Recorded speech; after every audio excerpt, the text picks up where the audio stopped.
Assalamualaikum warahmatullahi wabarakatuh.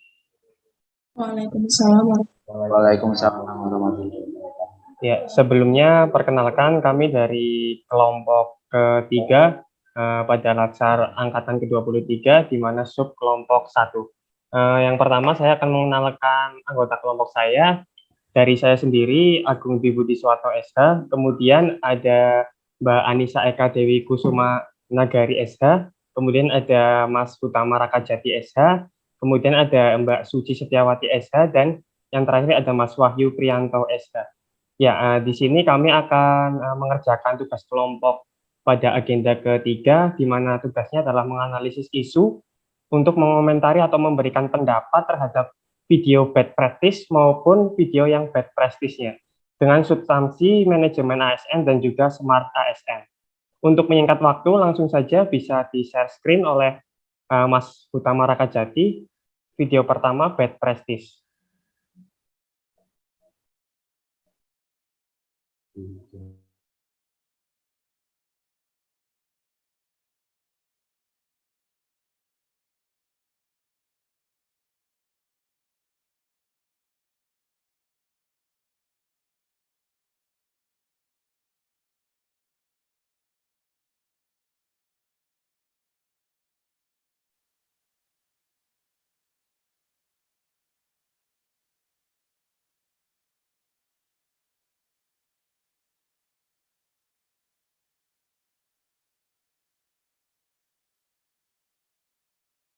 Beberapa masyarakat Lampung Selatan mengaku kecewa.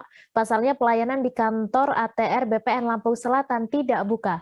Pantauan di lokasi memang sedang ada perbaikan di kantor ATR BPN Lampung Selatan. Ruang yang semulanya dijadikan tempat pelayanan alih-alih menjadi parkir kendaraan. Di meja-meja pelayanan pun tidak ada satupun karyawan atau staf kantor yang bertugas. Untuk info selengkapnya akan disampaikan rekan jurnalis Tribun Lampung, Domi Desmantri, yang kini sudah terhubung bersama kami. Halo Domi.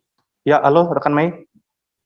Silakan dengan informasi Anda, dari mana asal warga yang gagal mengurus surat tanah tersebut, lalu seperti apa kekecewaan warga ini? Ya, saya tadi sempat mewawancara salah satu warga, yaitu Junaldi, warga Bakauheni yang mengaku kecewa karena sudah sampai di kantor ATR BPN untuk mengurus tanahnya, begitu rayu tanahnya. Namun ketika dia ke kantor tersebut mendapati ruangan kosong, lalu ruangan yang biasanya digunakan untuk pelayanan publik dijadikan untuk tempat parkiran kendaraan, begitu rekan. Lalu juga ada salah satu warga juga yang menyebutkan kantor tersebut lebih mirip ke showroom motor, begitu, karena di dalam kantor tersebut diparkirkan kendaraannya. Kemudian dari informasi yang Anda dapatkan, mengapa kantor BPN Kabupaten Lampung Selatan ini tutup, dan apakah memang tidak ada pengumuman dari pihak kantor BPN sebelumnya? Ya, baik rekan Mei, tadi saya juga sempat mengkonfirmasi ke Kepala ATR BPN Lampung Selatan, Kak Hotman Saragi. Ia mengatakan pihaknya sudah memberitahu bahwa di kantor tersebut harus dibuatkan pengumuman supaya bahwa ketika ya sampai di kantor tersebut tidak ada pelayanan di kantor tersebut. Nah, lalu pengumuman itu ditempel di dalam ruangan, tidak di luar kantor, begitu.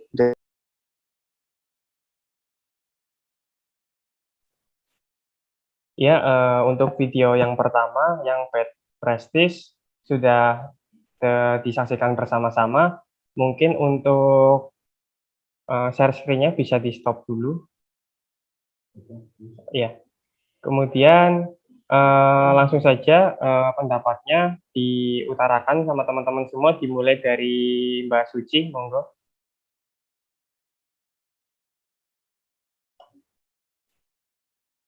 Baik, tanggapan saya terhadap kasus pelayanan pada kantor pertanahan Lampung Selatan dari sisi manajemen ASN, yakni mereka tidak melaksanakan kewajiban sebagai seorang ASN. Hal ini terbukti dari buruknya pelayanan yang mereka lakukan, Beberapa di antaranya terkait pelaksanaan tugas kedinasan tanpa didasari pengabdian dan tanggung jawab. Peristiwa ini mengakibatkan kekecewaan masyarakat karena tertunda melakukan pengurusan surat tanah. Sementara kewajiban lain yang dilanggar, yakni tidak menunjukkan keteladanan dalam sikap dan tindakannya kepada masyarakat. Hal ini terlihat dari sikap para pegawai yang tidak datang ke kantor untuk melakukan tugas kedinasan. Ya, baik, terima kasih. Selanjutnya, Mas Hutama Rakajati bisa disampaikan pendapatnya. Kalau menurut saya yang di video tersebut, BPN nggak buka itu udah melanggar fungsi ASN sebagai yang pertama, kayak melanggar fungsi pelaksanaan kebijakan publik, karena di video itu kan BPN Lampung Selatan tidak melaksanakan tugasnya sesuai undang-undang yang berlaku. Karena tutup seharusnya tutup, tapi harus ada pemberitahuan yang jelas dan di-share dengan jelas juga. Jadi masyarakat tidak kecewa. Lalu untuk dia melanggar juga di fungsi pelayanan publik. Otomatis kan melanggar juga fungsi pelayanan publik. Padahal kantor tutup kan tidak ada pelayanan. Berarti bikin masyarakat kecewa. Jadi masyarakat jadi nggak puas dengan BPN. Mungkin itu sih, Mas. Baik, terima kasih Mas Raka. Kemudian Mbak Anissa Eka bisa berikan pendapat mengenai video tersebut. Baik, kalau menurut saya, dengan tutupnya kantor BPN Lampung pada hari kerja tersebut menunjukkan pelanggaran terhadap peran ASN sebagai pelaksana tugas umum pemerintahan, di mana seharusnya melakukan pelayanan publik dengan profesional, meskipun sedang ada pembaruan data maupun ada rapat. Mungkin cukup seperti itu. Baik, terima kasih. Selanjutnya Mas Wahyu bisa dikomentari. Baik, terima kasih Mas Agung.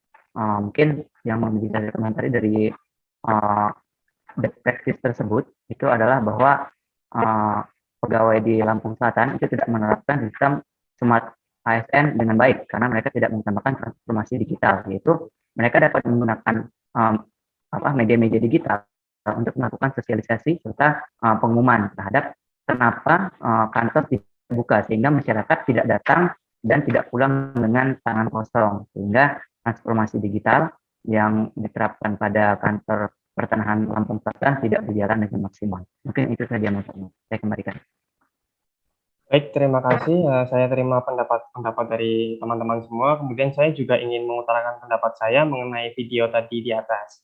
Menurut pendapat saya, sesuai dengan video, kantor tanah Lampung Selatan dari sisi manajemen ASN, mereka tidak menerapkan kode etik atau kode perilaku ASN dengan baik.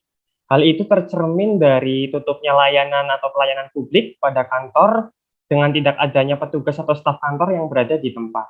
Kejadian tersebut menggambarkan tidak adanya tanggung jawab maupun integritas dari para petugas kantor pertanahan Lampung Selatan, serta tidak melaksanakan tugas sesuai dengan peraturan perundang-undangan yang berlaku.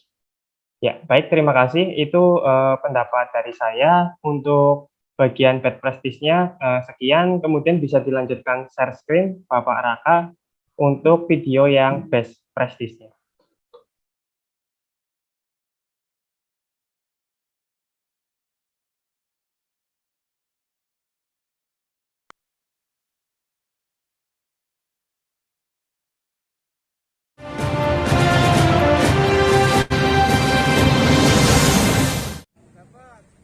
Kantor Badan Pertanahan Nasional Kuningan melakukan sejumlah inovasi pelayanan bagi masyarakat.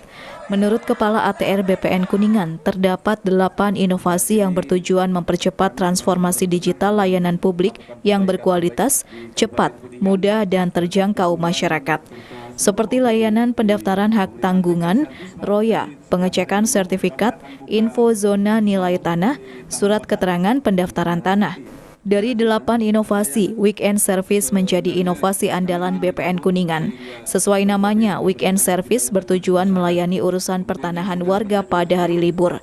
BPN Kuningan menghadirkan sebuah mobil layanan yang ditempatkan di Taman Kota Kuningan, khusus di hari Minggu, mulai pukul 7 hingga pukul 10, tepat di depan Masjid Syiarul Islam. Mobil tersebut juga melayani titik terjauh se-Kuningan yang dilaksanakan setiap hari Rabu. Inovasi BPN lainnya adalah menyediakan QR Code untuk pembayaran PNBP dengan uang elektronik. Selanjutnya SMS Delivery, sebuah notifikasi real-time progres pelayanan. berkomentar. Untuk yang pertama bisa langsung ke Mas Hutama Rakajati, dipersilakan. Yang dilakukan di BPN Kuningan tadi kan, yang saya tangkap yang bagus ada inovasi weekend service dan layanan mobile di hari libur kan. Itu sudah menerapkan peran ASN dalam pembangunan nasional melalui pelaksanaan kebijakan dan pelayanan publik yang profesional, bebas dari intervensi politik serta bersih dari praktik kolusi karena di dalam mobile di hari libur tadi kan ini dia lebih fokus pada orang-orang yang tidak bisa di hari kerja, jadi bisa membuat di hari libur. Oke, cukup dari saya, Mas. Baik, terima kasih. Mungkin bisa dilanjutkan oleh Mbak Anissa Eka, dipersilakan. Baik, terima kasih Mas Agung. Kalau menurut saya, dengan adanya inovasi yang dilakukan oleh BPN Kuningan berupa pelayanan mobile di hari libur berupa weekend service tersebut, menunjukkan adanya pelaksanaan kewajiban ASN, yakni melaksanakan tugas kedinasan dengan penuh pengabdian, yang mana ditunjukkan meskipun di hari libur masih bersedia untuk melayani masyarakat. Mungkin cukup dari saya. Baik, terima kasih. Bisa langsung dilanjutkan pendapatnya oleh Mas Wahyu, dipersilakan. Baik, terima kasih Mas Raka. Mungkin yang dapat saya komentari dari best practice yang tadi dilakukan oleh Kantor Pertanahan Kuningan, itu bahwa mereka telah melakukan manajemen ASN, terutama di bagian kode etik mereka sebagai ASN, yaitu mereka telah bertanggung jawab terhadap tugasnya, bahkan mereka mau dan rela untuk melayani masyarakat pada hari libur atau hari weekend. Nah, selain itu juga mereka dengan serius menindaklanjuti program dari pimpinan instansinya untuk membuka layanan pada hari libur, sehingga dapat kita nilai bahwa kode etiknya sangat diterapkan pada Kantor Pertanahan di Kuningan. Mungkin itu saja, Mas. Saya kembalikan. Baik, terima kasih Mas Wahyu. Untuk selanjutnya pendapat dari Mbak Suci, mohon disampaikan. Dari sisi manajemen ASN, yakni mereka telah melaksanakan fungsi ASN dengan baik, di mana sebagai pelayan publik, Kantor Pertanahan Kuningan telah memberikan pelayanan yang profesional dan berkualitas. Hal ini terlihat dari salah satu layanan unggulan mereka berupa weekend service, yakni pelayanan di hari Minggu dan pelayanan terjadwal di beberapa tempat setiap hari Rabu untuk melayani masyarakat yang jauh dari pusat layanan, sehingga sesuai dengan tujuan untuk mewujudkan pelayanan publik yang berkualitas, cepat, mudah, dan terjangkau oleh masyarakat. Demikian Mas Agung, terima kasih. Baik, terima kasih atas pendapatnya Mbak Suci. Kemudian saya juga ingin menyampaikan pendapat saya pribadi mengenai video tadi di atas. Kalau menurut saya juga apa yang dilakukan Kantor Tanah Kuningan telah sesuai atau telah menerapkan Smart ASN dengan baik. Hal tersebut tercermin dari tercetusnya atau lahirnya inovasi pelayanan bagi masyarakat yang bertujuan untuk mempercepat transformasi digital pelayanan publik yang berkualitas, cepat, mudah, dan terjangkau bagi masyarakat. Hal tersebut mencerminkan dan menggambarkan literasi digital Smart ASN telah berjalan dengan sangat baik. Ya, baik. Mungkin untuk tugas kelompok ini cukup sekian. Terima kasih atas komentar-komentar yang telah diberikan teman-teman semua, baik di best practice maupun di best practice-nya. Sudah dijelaskan bahwa yang di best practice banyak sekali atau ada pelanggaran atau penyelewengan terhadap kode etik ASN, peran fungsi ASN, kewajiban ASN maupun Smart ASN. Kemudian yang pada bagian best practice-nya juga telah memenuhi ya, baik kode etik, fungsi ASN, peran ASN, kewajiban ASN, dan juga Smart ASN. Saya berharap kita semua juga bisa mewujudkan contoh-contoh atau praktek-praktek yang baik atau yang best practice tersebut. Nah, terima kasih. Sekian dari kelompok kami. Wassalamualaikum warahmatullahi wabarakatuh.